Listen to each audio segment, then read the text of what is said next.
Ju ngjatjeta, uroj të jeni mirë, miq të dashur, rikthehemi në takimin ton të radhës për diskutuar për tërmetin më të madh i cili ka angazhuar pllaka tektonike gjeopolitike të gjithë planetit.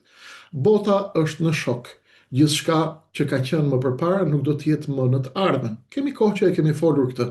Kemi kohë që kemi deklaruar se ndryshime dhe zhvillime të mëdha do të vinë. Nuk pritën zhvillimet që të vijë mirë 2026, filluan me njëherë me 2026. Donald Trump shkoi dhe me helikopterat e forcave speciale amerikane Delta Force mori pako postale Nicolas Maduro dhe e çoi atje. Është ndezur kongresi, i cili në ditën e rrëmbimit ishte i gjithë në gjumë, sepse operacioni u krye natën.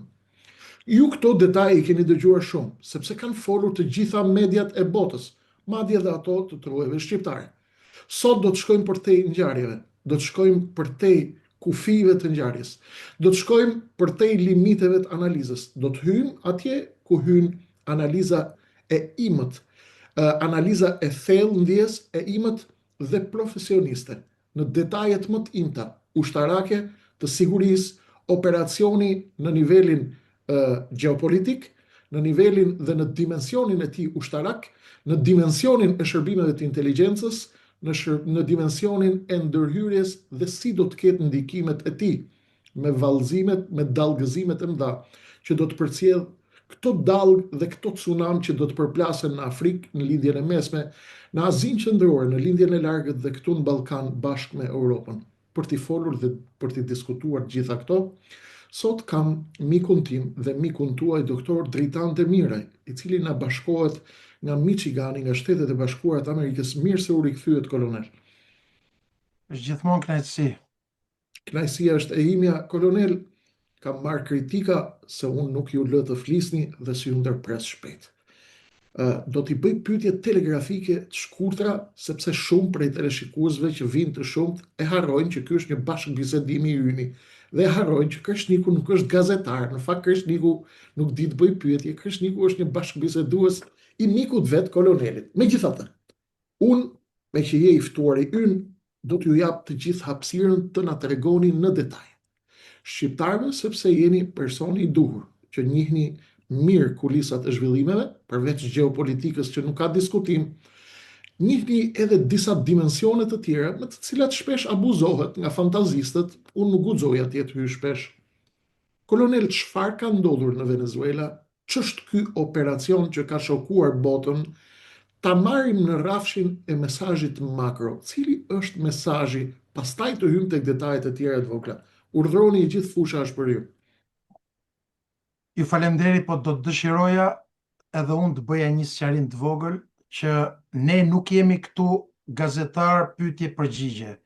Ne jemi këtu për t'ju thënë disa gjëra brenda mundësive dhe kapaciteteve tona në mënyrë të sinqertë, ketë ndryshe nga mediat e paguara të Tiranës, që janë nisur si një lukuni ujqërish për të coptuar, për të goditur Amerikën, një pjesë të sponsorizuar, një pjesë të paditur që guxojnë Kreshnik të futen në analizën e NSA-t, pra agjencisë të sigurisë kombëtare më të fuqishme në botë, agjencisë gjeohapësinore, pa pasur asnjë lloj ekspertize edhe minimale që të kuptojnë se ç'do të thotë aftësi dhe kapacitete shumë dimensionale të Shtetet Bashkuara të Amerikës. Dhe unë fatmirësisht, për te e modestisë, kam qenë pjesë për shumë vite e këtyre strukturave, e këtyre kapaciteteve, e këtyre operacioneve, sigurisht në shkallë më të vogël, por që procedurat, standarde operacionale janë të njëjta. Kolonel, i ke prekur në terren, i njeh kodet, i njeh këto ndërhyrjet, ke qenë vetë me forcat speciale, në misionet të shumta të NATO-s, të Shqipërisë, të SBA-ve, keni patur edhe i njihni këto fusha shumë mirë. Përpara se t'i hymë në të thella kësaj historie, është ezauruar shumë, është folur shumë, do të prekim pak një dimension specifik të kësaj ndërhyrje. Le ta marrim shtruar, kolonel. Çfarë tregon konkretisht ky operacion në dimensionin gjeopolitik dhe më pas në aspektin e sigurisë dhe të kapaciteteve ushtarake? Në aspektin geopolitik, kjo vërtetoi më së miri pa diskutueshmërinë e absolutizmit amerikan, pra kapacitetet dhe aftësitë operacionale të Shtetet Bashkuara, siç e kemi thënë në këtë dritare, janë të pasfidueshme. Sigurisht, çdo superfuqi ka limitet e veta, edhe fuqia amerikane ka limitet e veta. Së dyti, është një theksim i deterencës amerikane, e cila me këtë goditje i tregoi edhe Kinës, edhe Rusisë, edhe Iranit dhe gjithë vendeve tjera që kjo është hapësira ime dhe unë nuk ju lejoj, sepse dihet që të tre vendet, siç do ta analizojmë besoj gjatë rrugës, kishin po e përdonin Venezuelën si një poligon, si një aeroport për përfitimet e tyre gjeopolitike në hemisferën gjeopolitike amerikane. Aeroplan mbajtëse ruse kineze në hemisferën perëndimore. Edhe teknologji dhe armatim amerikan, një shtet i lidhur me sponsor i terrorizmit, dhe të mos harrojmë, le të themi edhe një të vërtet madhe, që nuk e kanë thënë tjerët, që Venezuela është një mbështetës i madh i çështjes palestineze. Në Venezuelë ka rrjetet të Hezbollahut, të stërvitjes, një pjesë e rrjeteve të forcave Quds, Agjencia MOIS ose Ministria e Inteligjencës dhe Sigurisë ka kapacitetet dhe rrjetet e saj që vepron. Al-Qaeda në të kaluar ka qenë prezente, por edhe Hamasi, jo vetëm në Venezuelë, por edhe në trekëndçin në Paraguay, Argjentinë dhe në Brazil. Dhe këto kanë qenë sigurisht në shkallë më të vogël, por i ceka sepse nuk janë thënë në mediat e Tiranës. Jo, Palestinën dhe çështjen palestineze dhe genocidin në Gaza, ju kam parë edhe ju ta dënoni. E kanë dënuar dhe shumë njerëz tjetër. A mund t'ia sqaroni njerëzve çdo të thotë që një diktator, apo një hajdut, apo një kriminal, apo një vrasës, apo një njeri implikuar në kartele kokaine, çdo të thotë që të maskohet me kauza shpeshherë që janë të drejta. Sepse qëllimi është i qartë.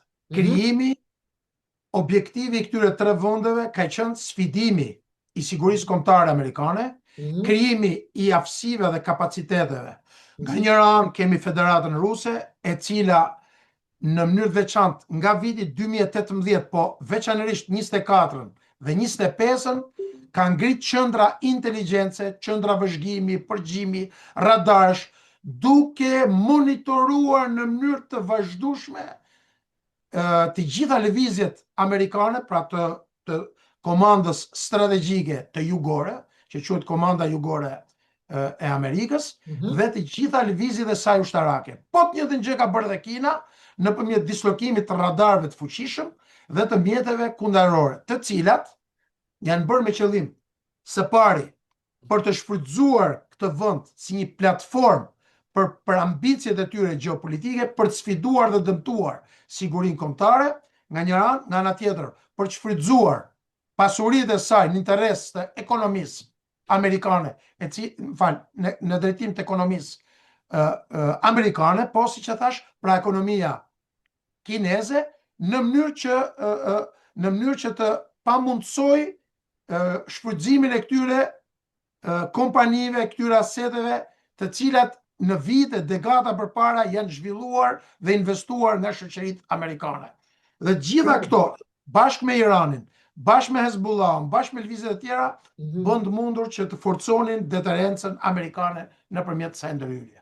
Kolonel, ke hapur një plagë shumë të madhe, e cila meriton një emision më vete, dhe unë besoj që do ta trajtoj, qoftë vetë, qoftë edhe me ju në një moment të dytë, sepse është debat shumë i rëndësishëm filozofik dhe politik dhe gjeostrategjik, sepse abuzohet shumë nga lenkachukot e Shqipërisë, por edhe nga lenkachukot e Amerikës Latine, që kur fshihemi pas çështjes palestineze dhe pas një kauze e cila ne kemi dënuar gjithë genocidin, ju e keni dënuar, unë e kam dënuar, gjithë bota brenda Amerikës e kanë dënuar genocidin.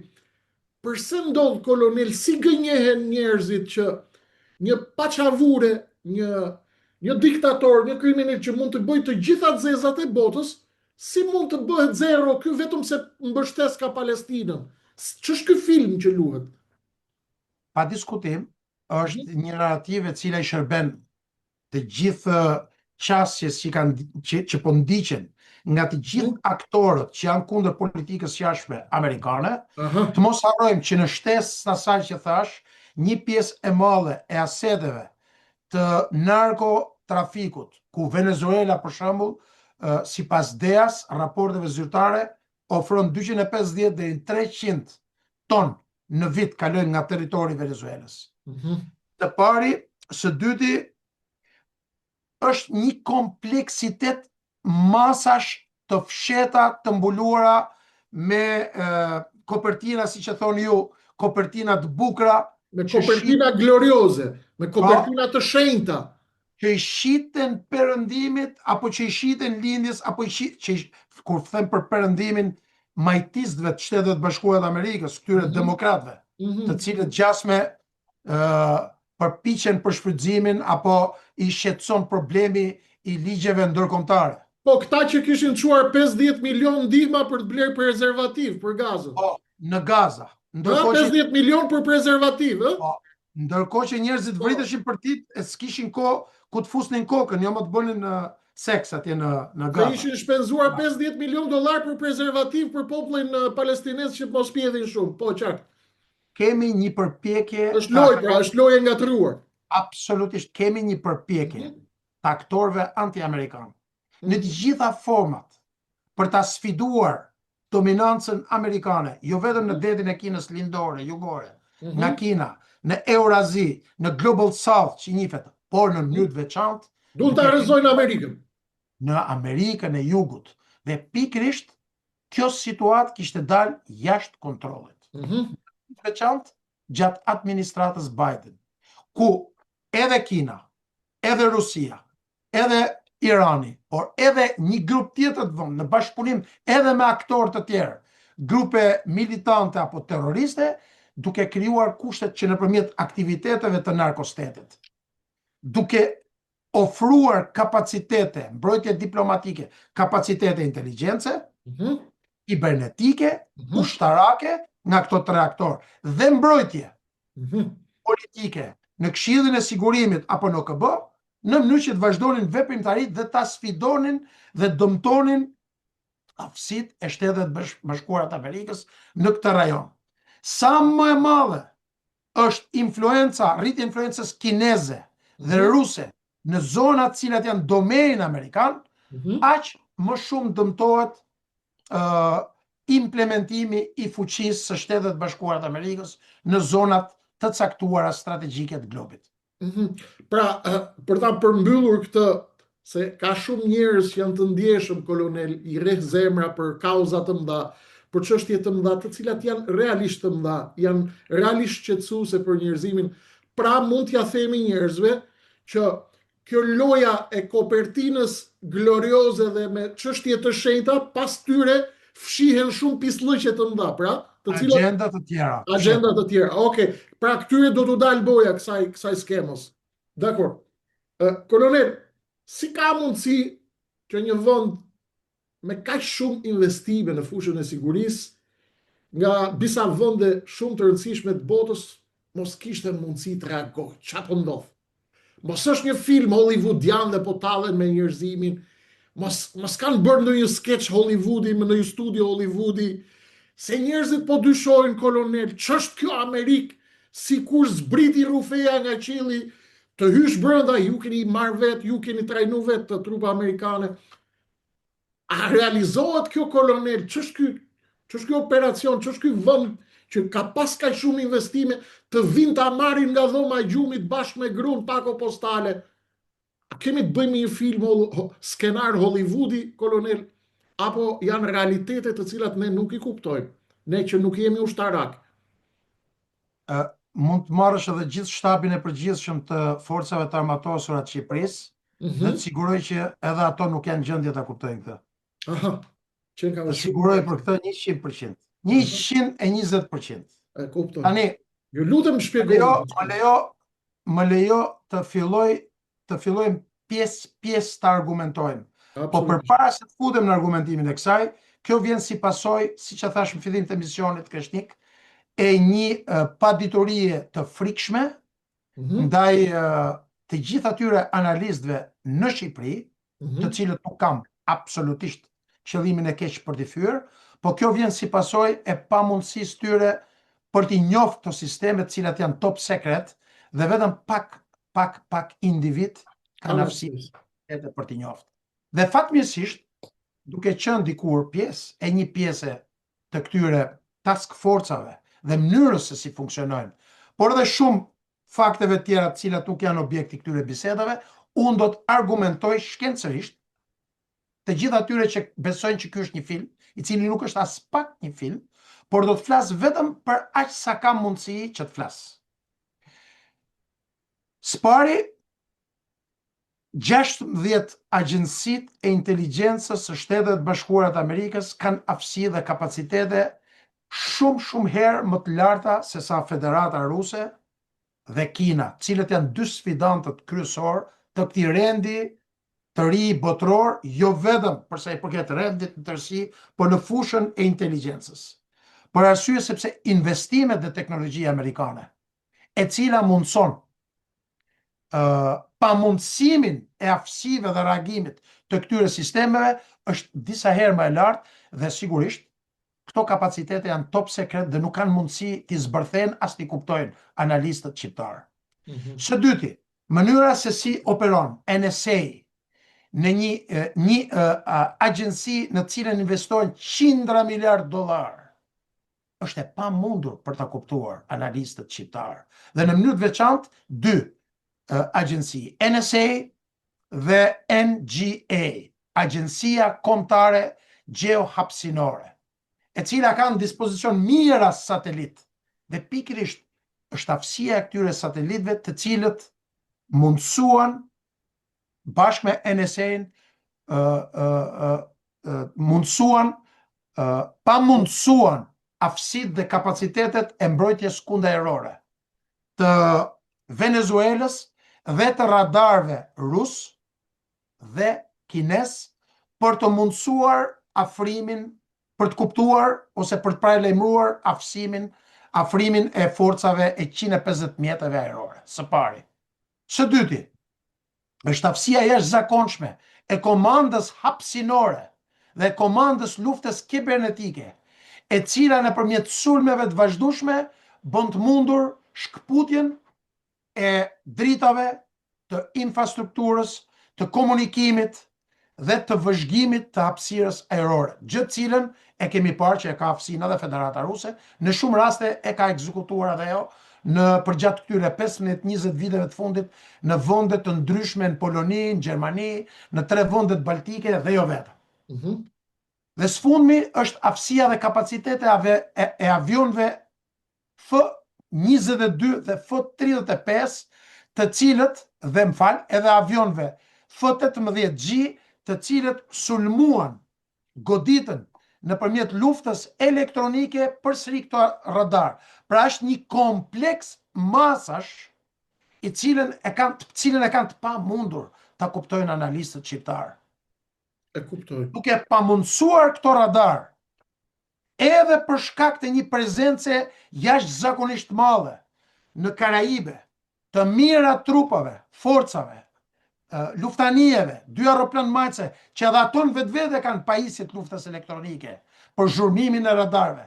E tërë ky kompleks masash, që nga satelitët, që nga komanda hapësinore, që nga komanda kibernetike, që nga NSA, NGA, CIA, DIA, dhe gjithë këtyre 3 llojeve të avionëve, 2 nga cilët pa dukshëm dhe njëri i dedikuar për luftë elektronike, bën të mundur asgjësimin e radarëve ose pajisjeve të mbrojtjes ajrore Buk 2 të avancuara tashmë, me sisteme për t'i zbulu këto, edhe të S-300-ave në bazën La Carlotte dhe Fuerteventura për ta disable, që quhet në anglisht, për ta pamundsuar përdorimin e këtyre.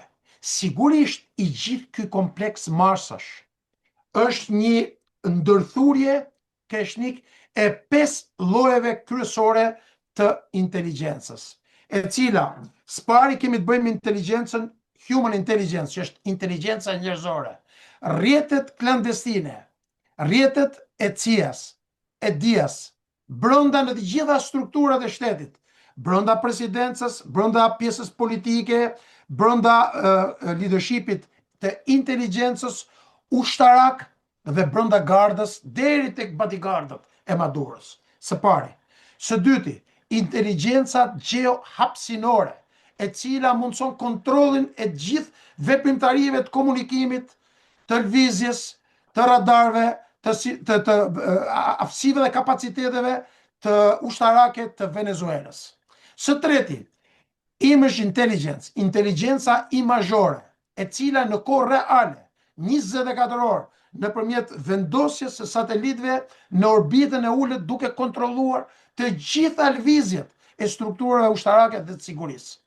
Së katërti, ELINT intelligence, inteligjenca elektronike, duke mundësuar dëgjimin e gjithë komunikimit të lëvizjeve të çdo lloj pajisje ushtarake apo celularike të Venezuelës, dhe SIGINT, inteligjenca me sinjale, duke kontrolluar komplet sistemin e komandim kontrollit. Ushtarak, civil, celular, pra një kompleks dhe një ndërthurje e këtyre 5 llojeve të inteligjencës, me aftësitë dhe kapacitetet e gjithë këtyre masave, e kanë të pamundur asnjë lloj vendi, pavarësisht se dhe Kina edhe Federata Ruse kanë ecë në këtë drejtim. Por kjo tregon superioritetin absolut të Shtetet Bashkuara të Amerikës. Këtu më sollet në një pikë kyçe tjetër që ka qenë objekt debati ndërkombëtarisht, por edhe jo më pak edhe këtu në Shqipëri, kolonel. Nga kjo që kuptova prej asaj që thatë, unë shoh që kemi të bëjmë me një skenar hollywoodian në dimensionin e tij më praktik në terren. Pra, praktika që ka shpesh akoma më avancuar se skenari hollywoodian. Është folur shumë, dhe nëse ka patur një marrëveshje mes Amerikës, Kinës dhe Rusisë që të ndajmë hemisferat dhe zonat e influencës dhe zonat e dyta, shtetet me ndikim rajonal dhe më pas shtetet e vogla. Pra, rrëzimi i Maduros dhe kapja e tij, kolonel, ka ardhur si rezultat i pamundësisë së logjistikës ruse kineze për t'i bërë ballë asaj amerikane, apo ka ardhur si rezultat se kinezët dhe rusët e kanë lëshuar Maduron?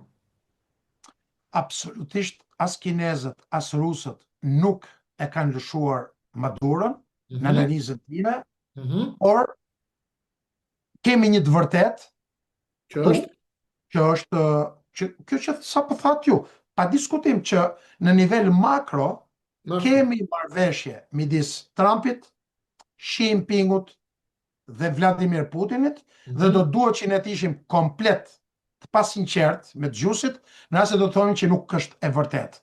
Kjo tashmë po bëhet e qartë ditë pas dite, por jo si jemi në nivel konspiracioni, pra. Absolutisht jo për sa i përket ndërhyrjes në Venezuelë.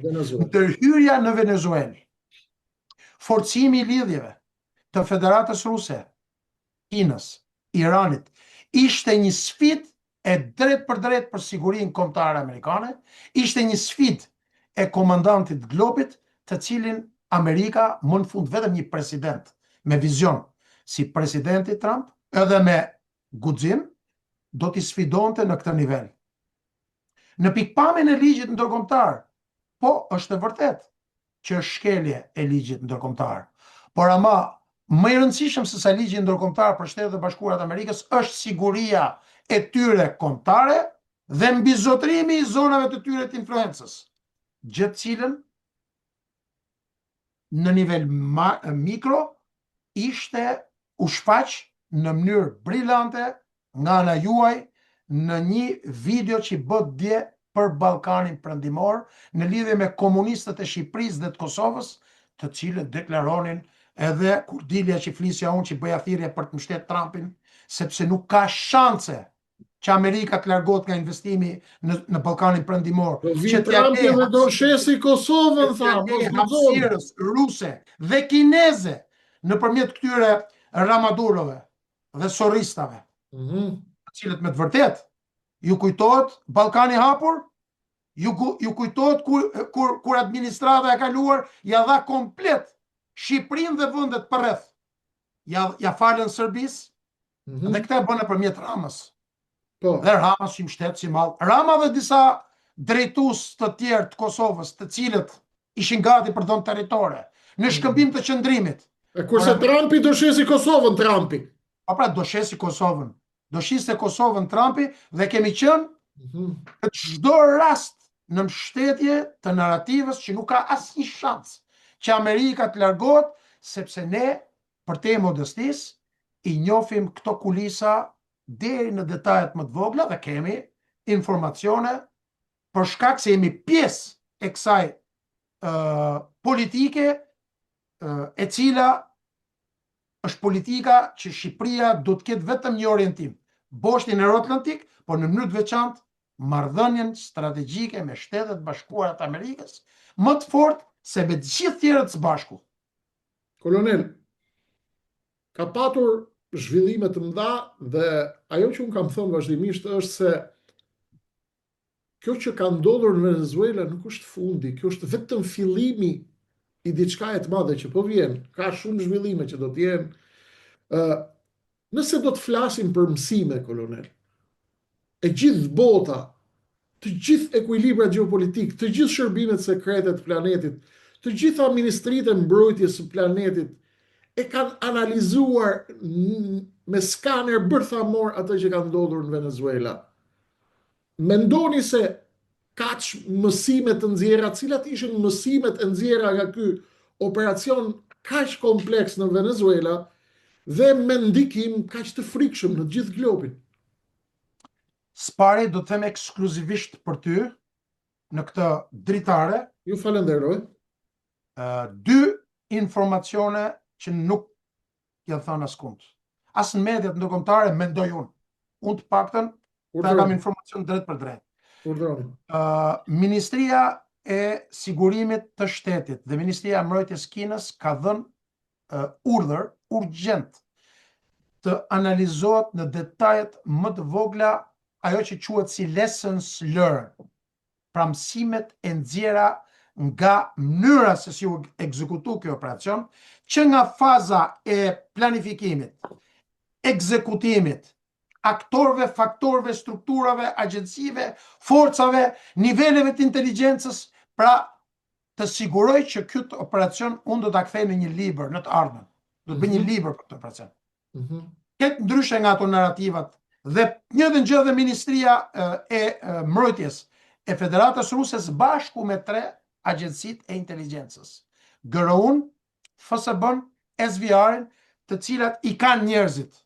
Kanë ata shet, kanë zyrat e tyre, kanë qendrat e inteligjencës, përgjimit, vëzhgimit, radarëve, trajnimit, madje Rusia të siguroj që ka qenë edhe pjesë e sigurimit të Maduros. Ka pas edhe ajo strukturat veçanta në strukturat e Maduros dhe në të njëjtën gjë edhe Irani, i cili po studion me vëmendje nëpërmjet përfaqësuesve të saj në Caracas për t'i dërguar sa më shpejt jetë e mundur analizat, mësimet e nxjerra shteteve të tyre për të kuptuar më saktë pse sistemet e tyre dështuan.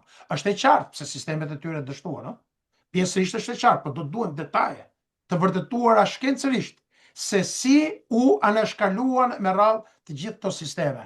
Pra, nuk mundsuan që të kuptonte Ministria e Mbrojtjes që të reagonte në formën e duhur. Kolonel, pse kjo ndërhyje ka shkaktuar gjithë këtë tërmet të madh gjeopolitik ndërkombëtar? Pse është ronditur zoti Steinmeier, Macron, Merkel dhe pjesa tjetër e dordolecëve të tjerë Che Guevarist në Amerikën Latine? Përse po ndodh kjo? Spari mund ta ndajmë në 2 pjesë. pjesa e Bashkimit Evropian janë trembur, sepse ky veprim sipas tyre justifikon veprime të tjera të cilat mund të ndërmenen nga lider tjerë. Dhe këtu unë mendoj që bim dakord, as ti, as unë, nuk kemi dyshimin më të vogël që viti 2027 Xi Jinpingu do ta marrë Taiwanin. Të paktën unë kështu mendoj. Ka qenë dhe parashikimi i shërbimeve amerikane, fundi 2027-s Kina merr Taiwanin. Do të ndërhyjë të marrë Taiwan. Po, do ndërhyjë për të marrë Taiwanin. Pastaj se si do shkoj kosta ja, kemi kohë për të bërë.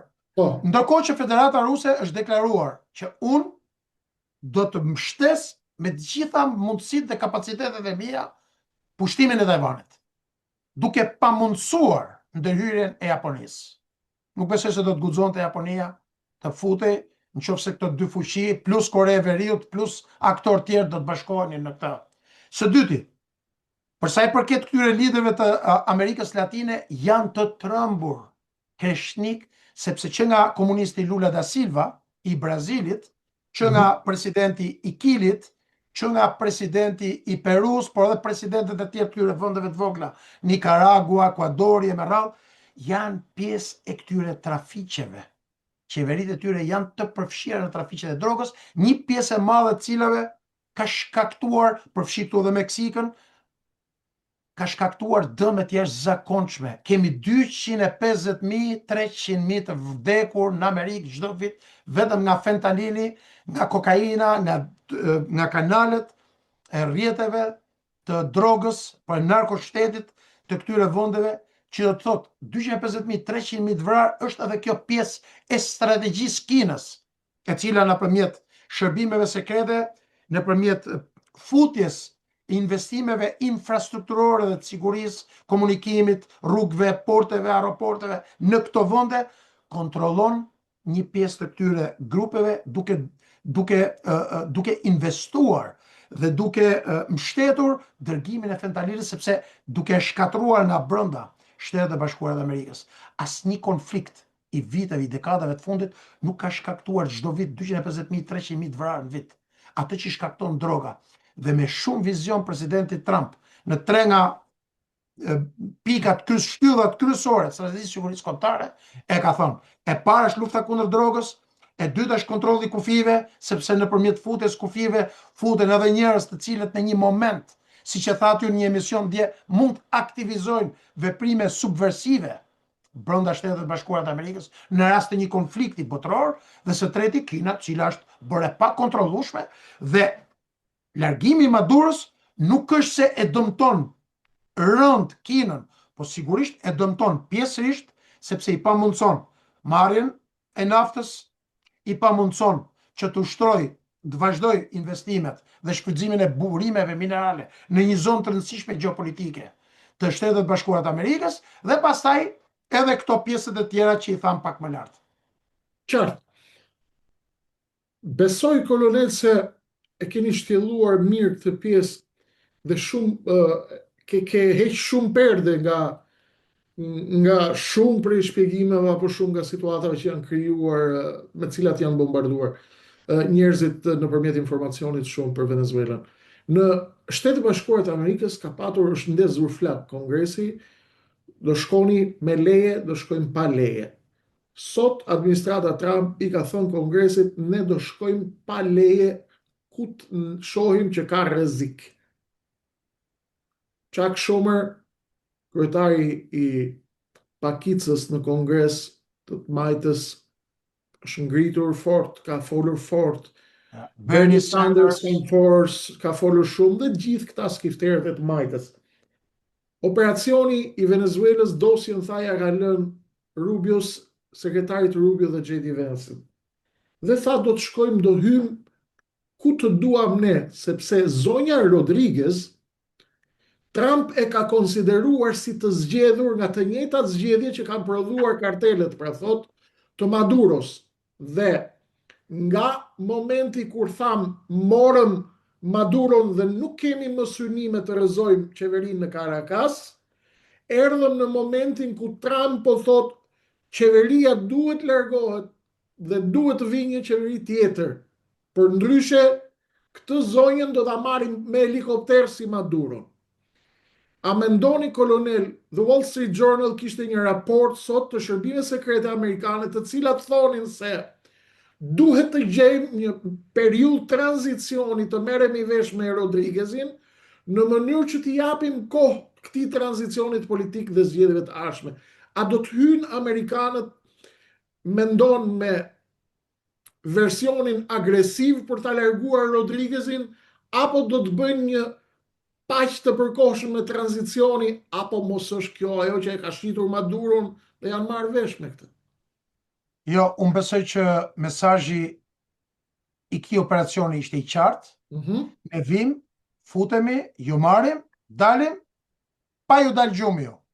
Kemi aftësi dhe kapacitete edhe pse ju pretendoni që keni investu fuqishëm me aktor dhe me sisteme moderne, në thojza, nga Rusia, nga Kina, dhe nuk ka diskutim Kreshnik që ka negociata të vazhdueshme midis shërbimeve sekrete amerikane, të cilët janë në Caracas, si përfaqësues të presidentit Trump, dhe zëvendës presidentes aktuale të zgjedhur Dia Rodriguez. Misioni ishte një sukses i plot dhe këtu Trumpi ja dha sinjalet zëvendës presidentes. Ne kemi këto fuqi, do të marrim edhe ty, apo do bashkëpunosh me ne. Administrata Caracasit aktuale, me dy pikat më kryesore ekstremiste që janë ministri i brendshëm, që ka një bonus në kokë 25, dhe ministri i mbrojtjes që ka 15, dy individët e fortë, të cilët deklarojnë si ato gjelat mas mullarit. E kanë qartë që forca e Shtetit Bashkuar të Amerikës është e jashtëzakonshme, e pasfidueshme dhe mund t'i marrin dhe t'i kapin çdo moment. Ajo që të shpjeguan në fillim të misionit, kapacitetet e Amerikës janë që çdo individ 24 orë kudo ku të futet e kanë live. E kanë live, e monitorojnë live. Qa flet, ku han, ku pin, ku flet, ku shkon, qa makinash. Ju tashme i keni parë sulmet e vrasjet me dron, që nga Kasem Sulejmani, që nga operacionet e tjera, që edhe sulmet që ka bërë në mënyrë të vazhdueshme Izraeli, jo vetëm me kapacitetet e veta, po të Amerikës, që ato janë gjendje të kontrollojnë çdo njeri në çdo moment. Dhe pikërisht ajo që po kërkon presidenti Trump nëpërmjet zëvendësit dhe sekretarit të shtetit është krijimi i tranzicioni që këto do ta pranojnë me dhunë, se s'kan ku shkojnë pa pranu, derisa të krijohen kushtet për zgjedhje të tjera të ndeshme, sepse edhe vet Rodriguezit madje, edhe vet Maduro kishte thënë që okay, vetëm mos ndërhyni se ne ju japim çfarë doni të nafta. Ka naftë mjaftueshëm Venezuela, edhe për Amerikën, edhe për Kinën, nëpërmjet shitjes së këtyre dy vendeve, do përfitonte vetë edhe Maduro. Por Maduro dhe Ramadurët, koha e qëndrimit në pushtet ka marrë fund, Kreshnik, sepse tani nuk është më çështje individësh. Do të vim edhe është çështje e një lëvizje politike globale. Duhet shkatruar një herë për gjithmonë komunizmi. Në nivel global. Vazhdon të komandoj socializmi, komunizmi. Dhe lufta ndaj saj do të jetë shumë e vështirë. Shumë e dhimbshme dhe shumë e vështirë. Dhe me kosto patjetër. Danimarka, kolonel, ka dalë dhe ka thënë që Amerika po e tepron. Shumë vendet e Evropës kanë dalë dhe kanë thënë Amerika kaloi kufirin e kuq, që duhet Amerikës të vit marri Grenlandën tashmë. Amerikanët kanë thënë Grenlanda është rrethuar nga anijet ruse dhe kineze. Ne nuk do ta lëmë Grenlandën në duart të Kinës dhe të Rusisë, sepse hemisferën perëndimore do ta kontrolloj unë, thot, ata të kontrollojnë hemisferën lindore. Por deklarata bomb që erdhi para pak orësh ishte në qoftë se Amerika merr Grenlandën, NATO ka marrë fund, përfundon NATO, shpërbëhet NATO. A do të shkojmë në këtë skenar, kolonel, drejt shpërbërjes NATO-s, apo janë kërcënime të cilat tentojnë të rrisin steken për të parandaluar atë që duan të parandalojnë? Nuk besoj që do ta lë njëri presidentin Trump që të shkatroj aleancën e NATO-s, sepse është një aleancë në vetvete e cila bashkë me Jo, vendet ka thënë Europa, ka thënë Danimarka do të shpërbëhet. Po, do të shpërbëhet NATO, thonë, nëse do vini të merrni Grenlandën. Do ta lënë Europa ke bërë një pyetje e cila ka 3 çështje për të shpjeguar. Pari do analizojmë Arktikun, Këshillin e Arktikut. Shkurt, të lutem, se do ka të një rëndësi. Pse ka një rëndësi të madhe Arktiku në dekadat e ardhshme? Dhe sfida kryesore me Rusin, e cila komandon 53% të zonës Arktikut, dhe është i vetmi vend që ka 25 vjet që ka bërë investime. Të tjerët akoma s'kan filluar të investojnë asgjë. Përfshi edhe Shtetet e Bashkuara të Amerikës. Dhe ne kemi diskutuar edhe një herë tjetër përpara që do të duhet të bëjmë një emision të veçantë për rëndësinë e Arktikut në sigurinë globale në shekullin e ardhshëm. Iku pjesa parë. Pjesa e dytë, Bashkimi Evropian është në një panik të paimagjinueshëm, sepse drejtohet nga lider qesharak, të paaft, të super korruptuar. Veprimtaria politike Silve i ka quar në këtë pikë sot.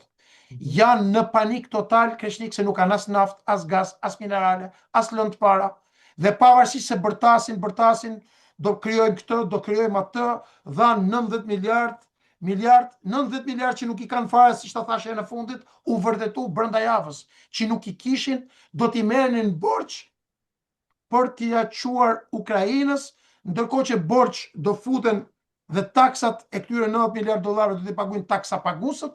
Kostoja e jetesës së cilëve është rritur në mënyrë dramatike, dhe pikërisht ndërhyrja në marrja e kontrollit të Venezuelës, marrja e kontrollit në të ardhmen nëse do ndodhi në Iran, e kthen Shtetet e Bashkuara të Amerikës në një super fuqi, e cila pavarësisht se mund sfidohet dhe do detyrohet të bashkëpunojë me Kinën dhe Rusin, bëhet aq e fuqishme sa nuk do të ketë më nevojë për Europën. Dhe pikërisht Europa do ngeli me gishtin gojë, sepse politika e saj, duke luftuar këdo, do i ketë dyrat e mbyllura dhe nuk do ketë mundësi që të mbijetojë. Kjo është analiza ime. Kur flisni për zyrtarët e Europës, kam përshtypjen, e keni fjalën për këta që vinë në Shqipëri dhe thonë, flasin për arritjet e mëdha të qeverisë së rilindjes, që nuk po dim si t'i festojmë aq të mëdha arritjet, duke ditë që i kam gjitha raportet e shërbimeve aty. Me që më hapët historinë e Iranit, kolonel. Në Iran, situata është duke zier shumë. Sigurisht Irani nuk është Venezuela, është pak më komplikuar situata atje.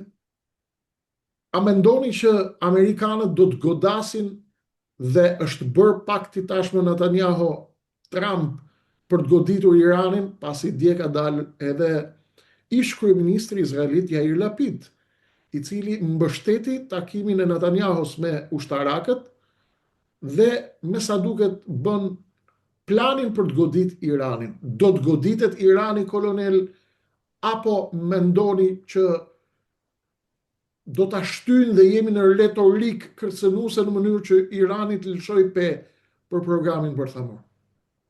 Jo, unë besoj që nuk jemi në retorik, jemi në një situatë aktuale ku e kemi thënë paktën 10 vitet e fundit.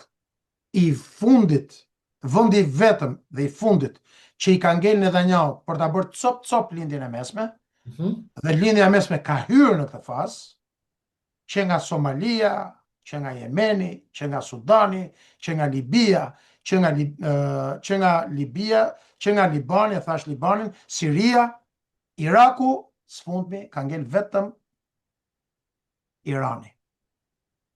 E kuptoj. Do të duhet Shtetet e Bashkuara të Amerikës, pavarësisht dëshirës Izraelit, i cili ka një influencë të jashtëzakonshme. Dhe tashmë është vërtetuar që të 6 ndërhyrjet e 6 shtetet e tjera janë bërë vetëm nëpërmjet kërkesës Netanyahut për t'i bërë qefin Netanyahut, dhe një pjesë e madhe e këtyre justifikimeve nuk kanë qenë reale. Pra, çdo gjë që është bërë në 6 vendet e kaluara është bërë në interes të Netanyahut. Dhe është vendi i fundit, kocka e fortë, që quhet në thojza, që është Irani. Dhe tashmë kemi hyrë në fazën përfundimtare. A do të ndërhyj apo s'do të ndërhyj Amerika, do të duhet të bëhen ato që quhen kurset e veprimit, avantazhet, disavantajet dhe kostot, sepse pavarësisht këtyre protestave të cila ne e kemi shumë të qartë se pse po bëhen dhe kush i nxit, do duhet që llogarit e Shtetet Bashkuara të Amerikës të dalin pozitive për një ndërhyrje. Sigurisht, një ndërhyrje ajrore, këtu nuk bëhet fjalë fare për ndërhyrje me forca konvencionale. Izraeli do të festonte çdo mundësi për ta futur Shtetet e Bashkuara të Amerikës, sepse Izraeli vet nuk ka asnjë mundësi që ta harxojë. Dhe për t'i dhënë një përgjigje përfundimtare pyetjes tuaj, e kam thënë dhe le të ngeli këtu në YouTube. Shtetet e Bashkuara të Amerikës do ta godasin Iranin vetëm në momentin kur do të jenë 100% sigurta që do të bëjë Ayatollah Ali Said Khamenei. Në momentin kur ta zgjesohet ai, pastaj ai operacion do të ndiqet nga një playbook i njëjtë i asaj që pam në qershor. Pra zësimi i një pjesë të madhe të drejtuesve politik, ushtarak, të inteligjencës, gardës kombëtare dhe pastaj goditja e këtyre sistemeve të mbrojtjes kundërore, qendrave raketore e me radhë. Qartë. Të vim pak ke shtëpia jonë se shqiptarët thonë e duam të marrim vesh se çfarë në bëhet në botë, por kemi hallin e Shqipërisë, thonë dhe kanë të drejtë. A mund ndërtojmë kolonel për te retorikës së opozitës, për te retorikës së humorit të Facebookut, të Duro, Ramaduro, do të binë, do vinë, do ta marrin nga Surreli me helikopter, do ta kapin bashkë me gruan si atë tjetrin. E njëra tjetra unë i kuptoj këto për të mbajt kariku njerëzit e tjerë. Kolonel, gjeni pika ju të ngjasisë strategjike ndërmjet Maduros dhe Ramaduros? Pa diskutim. Ato janë një lloj si dy vëllezër siames. Në cilat dimensione? Për te dëshirës tonë që kjo qeveri të bjerë, së është qeveri anti-shqiptare, kjo nuk mjafton, kolonel. Ju lutem ma shpjegoni cilat janë ngjasitë e tij. Po janë shumë. Spari janë dy lider të cilët i kanë vjedhur zgjedhjet. Janë dy lider në cilët zgjedhjet ose fushatat zgjedhore janë fushatat cilat janë nuk paraqesin vullnetin popullor ose mbështetjen popullore. Nuk kanë përfaqësimin e popullit, duke i pamundsuar popujve të tyre të zgjedhin forcat politike. Së treti, janë dy regjime të cilat jetojnë vetëm për interesin e tyre. Shtypin popujt e tyre, vjedhin popujt e tyre, duke vendosur narkoministra. Pse të duket ty e rastishme, vendosja Sajmir Tahirit e Mimi Kodhelit dhe gjithë këtyre narkoministrave të tjerë, janë njësoj si ministri mbrojtjes dhe ministri, sigurisht në një shkallë krejt ndryshe, sepse jetojmë në pozicione globale të ndryshme, ne jetojmë mes të Europës, po në raport me vendet e tjera, për shembull, ne jemi 50 fish më keq se vendet e tjera. Edhe në drejtim të kontrollit të politikës nga grupet kriminale, është e pa imagjinueshme, më thuj një vend të Europës ku grupet e trafikut drogës, grupet kriminale, organizojnë fushata elektorale, i financojnë, i dhunojnë njerëzit që mos futen qendrat e votimit, mos votojnë, vetëm për të vënë përfaqësuesit e tyre në parlament. Askund në Europë nuk ndodh kjo. Madje në shumë vende të botës. Kjo në mes të Europës. Në mes të Europës që vetëm Ursula von der Leyen dhe ajo Kosi me Lladhën nuk e shohin. Marta Kosi, Lladha Byrekut, po. Dhe Kallis. Po. Vetëm këto nuk e shohin. Giorgia Meloni, nuk e shohin. Macroni, Steinmeier. Kur MI6, MI5 e BND-ja e Mercit i katë gjithë informacionet e detajuara të përfshirjes së ministrave, familjarëve të tyre, rrjeteve të tyre në politikën shqiptare, në emërimin e këtyre.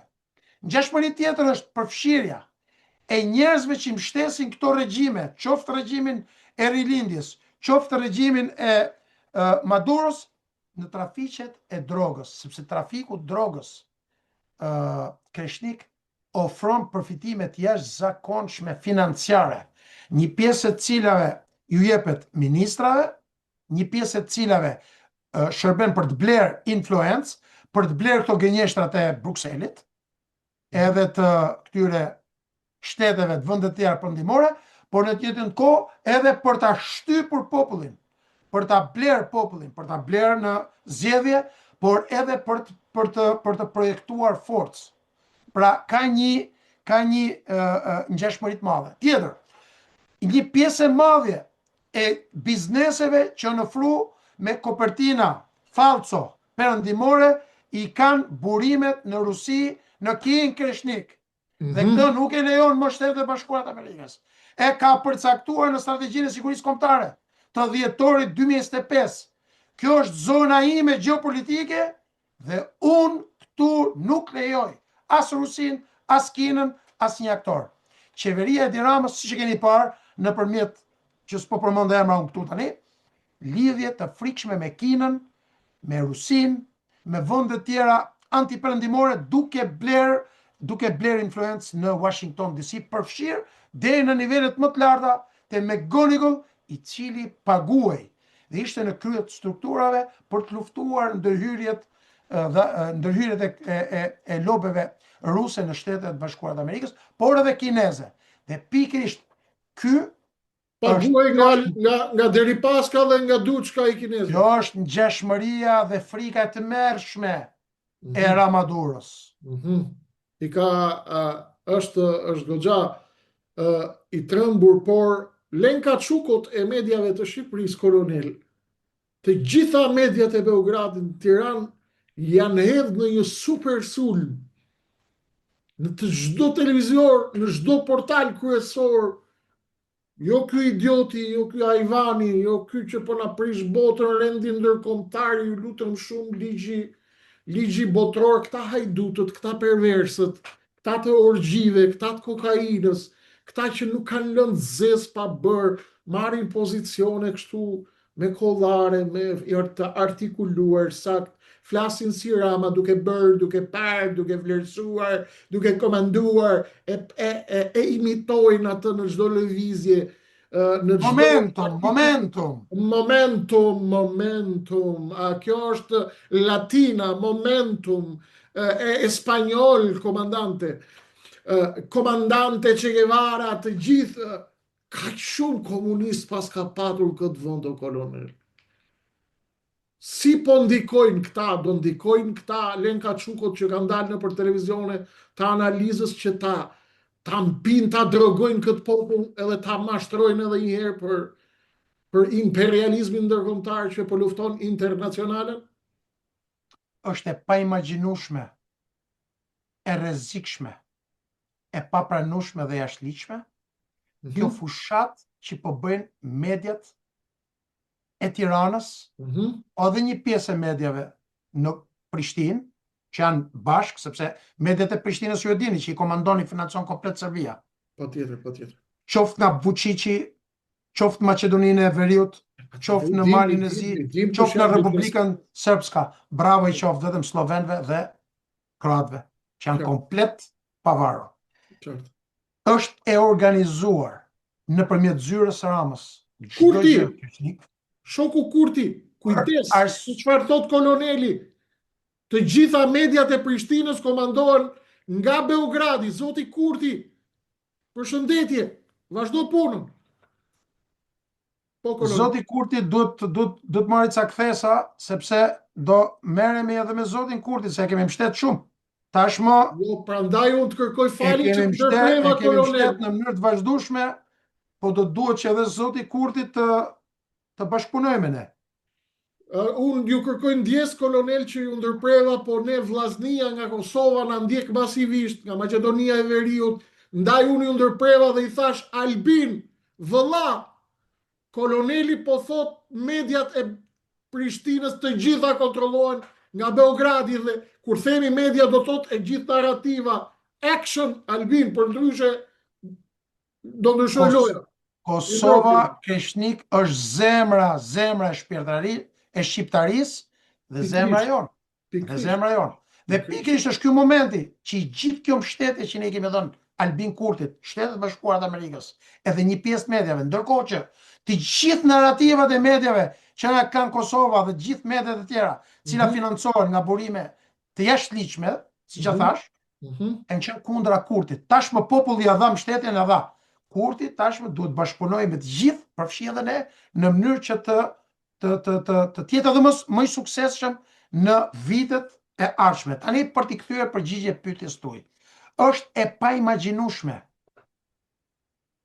e pajustifikueshme, e paligjore, e paligjshme dhe kriminale gjithë kjo luftë që i bëhet për ta nënvlerësuar aftësitë dhe kapacitetet kreshnik. Është e qëllimshme, është e qëllimshme.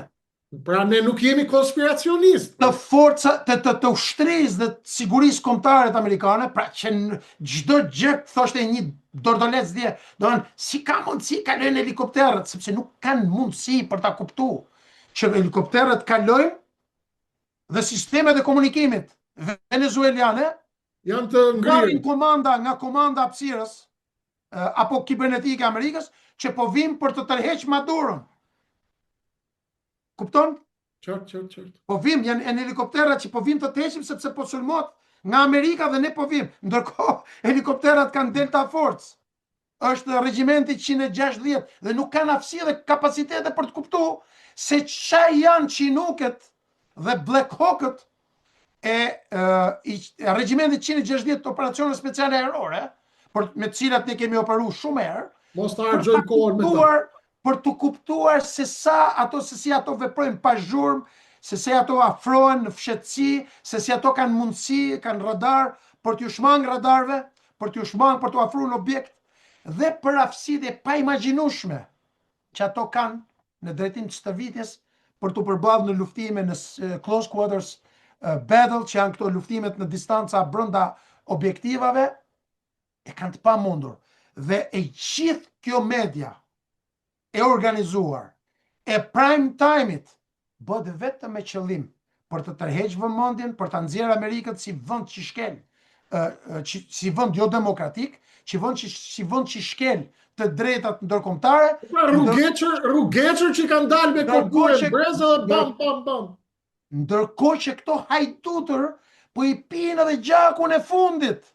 Dhe imagjinoje Len Kaçuka, Ministrisë Jashtme që kemi ne atje, që ka ardhur si një rëckamane aty në Shqipëri, e cila mbron narrativën me këto Shote Galicat edhe me këto Nexhmije Hoxhat që drejtojnë këto emisionet prime. Junior, po. Me të vetmin qëllim për të mashtruar popullin shqiptar, për ta nxjerrë Amerikën si delezes, ndërkohë që në Shqipëri do të vazhdoj hajdutëria e rilindjes e këtyre perverzve anti-shqiptar, anti-familje, anti-komp, anti-fe, që këto të vazhdojnë dhe të shtypin dhe të largojnë edhe këtë pjesë të ngelur të shqiptarve, në mënyrë që gjithë ekonomia e të gjitha asetet shqiptare të jenë dispozicion të këtyre.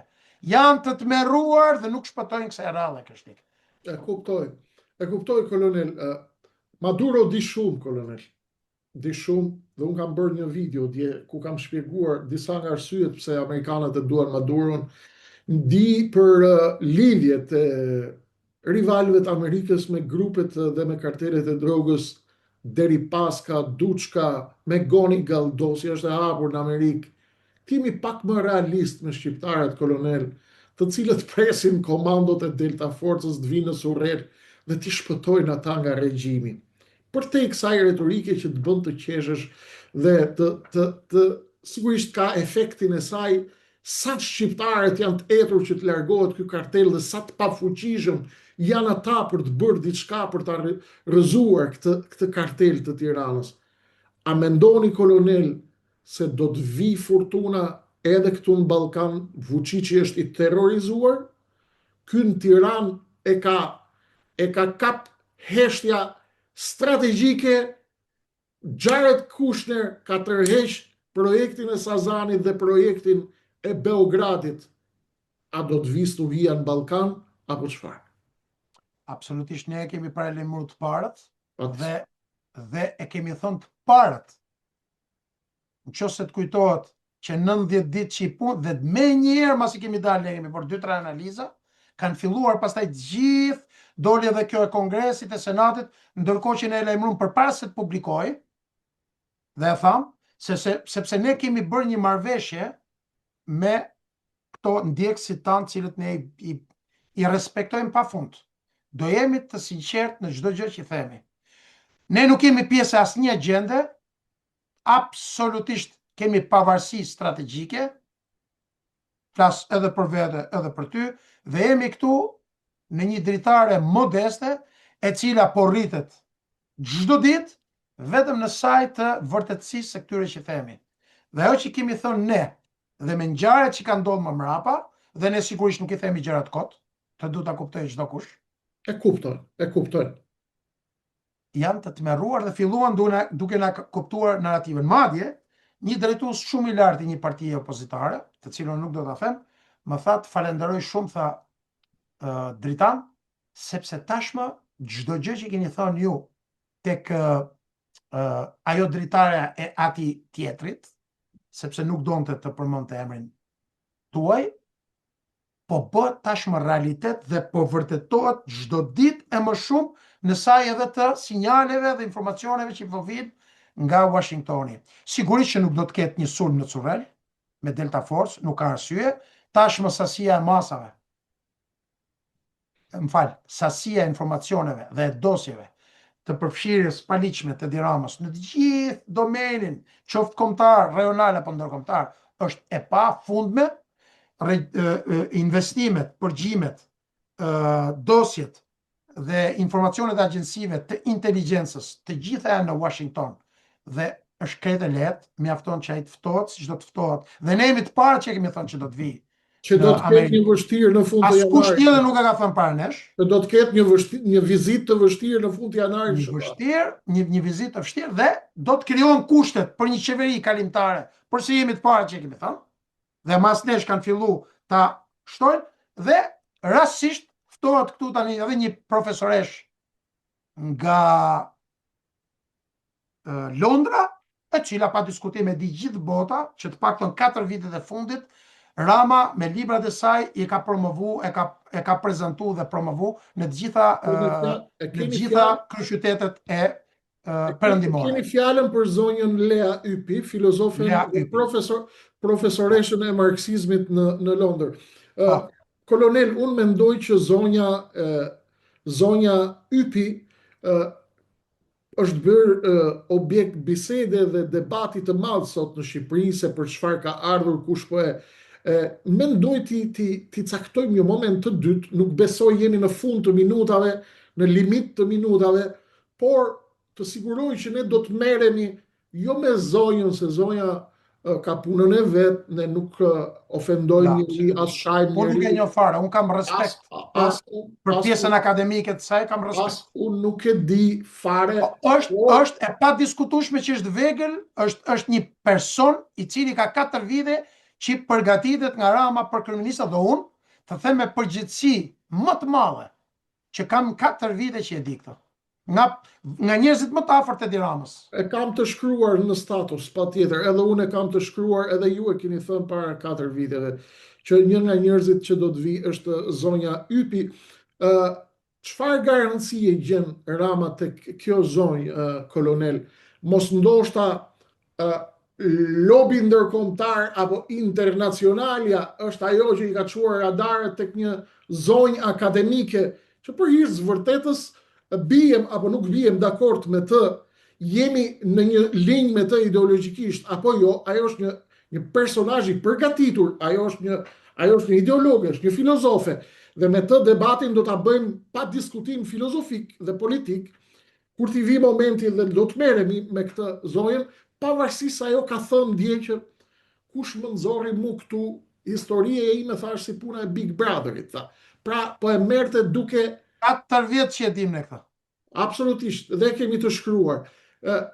Zonja, apo zonjusha, se nuk e di statusin e saj, zonja ka dalë dhe po linçohet nëpër media, po prezantohet shqiptarëve, dhe kjo thot unë nuk di gjë, sepse kështu bëhen prezantimet. Zakonisht thash pjesë e Big Brother, do të merremi në një moment të dytë me këtë, kolonel, por ju besoni Çfarë fshihet pas kësaj zonjës? Përse Rama gje siguri ke kjo dhe nuk e dorëzon partisë, për shembull partinë Mamicës, ministres së jashtme, S'mund t'ja, ore apo Ballukut. Mamica, Balluku janë të gjithë të kapura. Do duhej emision i veçantë për secilën se si janë fut në politikë, Qartë. se si janë fut në politikë, se si janë promovu në politikë, pse janë promovuar në politikë, si i ka shfrytzuar në të gjitha aspektet Rama, që ne e dim shumë mirë se si janë fut në politikë, se si kanë ardhur, se si kanë bërë, se si kanë avancu. Absolutisht Rama sot nuk ka më asnjë figurë të pastër. O i ka hajdut, o i ka trafikant, o i ka me veset më të ndyra që mund të ketë një individ, ose i ka të përfshirë në afera korruptive e me radhë. Nuk ka më. Pi përpiqet që të sjellë një figurë akademike e pastër në mënyrë që të misioni së cilës do të jetë i pamundur, sepse misioni i saj do të jetë pastrimi i pisticeve të rilindjes. Ajo, ju mendoni që zonja me profilin që e ka të pamundur, e ka mission impossible pastrimin e këtij qenefi kaq të ndyrë? Po e ka të pamundur çdo njeri. Pastrimi i këtij qenefi është vetëm largimi i kësaj bande. Një kohë dhe madhe me unë. Spari, arrestimi, nxjerrja para drejtësisë dhe më e rëndësishme, konfiskimi i parave. Konfiskimi, ke sa i mirë Tahiri sot me 100 milion euro. E ke sot Shëtit Lishën. I bërë edhe burgun, s'kam asgjë personale me të, ke Mimi Kodhelin, milionere, ka vjell gjithë tendrat për 4 vite me një krye hajdut, Arjan Kraja, e ti gjithë Ministria Mbrojtjes, Çuni Xhaja si kryetarit Spakut, që i mori pasuri nga ushtria, Arben Kraja, komplet komunistët. Një reformë drejtësi amerikane e investuar nga Sorosi për të vendosur në pushtet të gjithë sistemet dhe klyshtë e komunizme, djemtë e komunistëve. Dhe pikërisht, kjo është njëra nga tërmetet, se Miu Kreshnik shkencërisht e ndjen tërmetin parë veti. Dhe e braktisin anijën të parët, po. Këto minj që kanë shkatru këtë komp, edhe në Serbi, edhe në vendet e tjera, edhe në Republikën Srpska, po vjen tërmeti dhe do përgjigjen. Dhe si që dini, dhe si besimtarë dhe ju edhe unë, gjithmonë vjen momenti që do përgjigjesh para Zotit. Pasi diskutim. Jo vetëm para ligjit, po edhe para Zotit. Me këto dëm që i kanë bërë këti. Askush nuk i shpërton drejtësisë hyjnore, kolonel, dhe unë shpesh në fund të çdo statusi që shkruaj, kur shpreh dëshpërimin tim të madh për atë që na shohin syt, them, shqyr që ka Zot, kolonel. Sepse atje është llogaria e gjithë dhe nuk i shpëton dot kush, dhe si ka shpëtu dot kush drejtësisë hyjnore. Duke ju falenderuar për minutat e çmuara, kolonel, dhe për bisedën e këndshme në 30 sekonda, të lutem. A u harrua kjo çështja Balluku me këto zhvillimet e Venezuelës dhe që po presin shqiptarët? Apo do të rihapet kjo dosje dhe do të rihapet stuhia tashmë për tërësinë e kartelit që drejton Shqipërinë? Atëherë po të them ekskluzivisht për ty këtu dhe për dëgjuesit tanë, ajo çështje do të fillojë me datën 18 janar. 18 janar. Dhe për gjatë 2 javëve në vazhdim do fillojnë të publikohen mesazhe, arrestime që do habiten shqiptarët. Unë nuk hell fall, që të mos keq kuptohem me persona që japin deklarata publike, nuk flas në emër të asnjë shteti, por nga analizat dhe informacionet që kam, deri me datën 18 për mbledhjen, dhe jo vetëm që nuk do mbyllet, por do të intensifikohet dhe do zgjerohet shumë më tepër. Ju falenderoj përzemërsisht në emrin tim dhe në emër të gjithë shikuesve të cilët kanë dëshirë t'ju thonë faleminderit, kolonel. Respekt dhe mirënjohje nga zemra. Ishte kënaqësi. Kënaqësia ishte imja. Të dashur miq, kaq kishim për sonte. Ju e dini që zhvillimet janë të mëdha dhe do të jenë akoma më të mëdha, dhe ne do të jemi këtu me ju. besnikërisht, minutë pas minute, orë pas ore, për t'ju asjell të gjitha. Ne kemi në dorë vetëm t'ju tregojmë. T'ju hapim syt me aq sa dim ne modestisht. Pjesën tjetër e keni ju në dorë. Jeni ju ata që vendosni. Fatin tuaj, të ardhmen tuaj, dhe të ardhmen e fëmijëve dhe të adheu dhe të kombit tuaj. Shqipëria e shqiptarëve, vdekje të rrethtarëve, natë e mirë për sonte, do të rishihemi shpejt.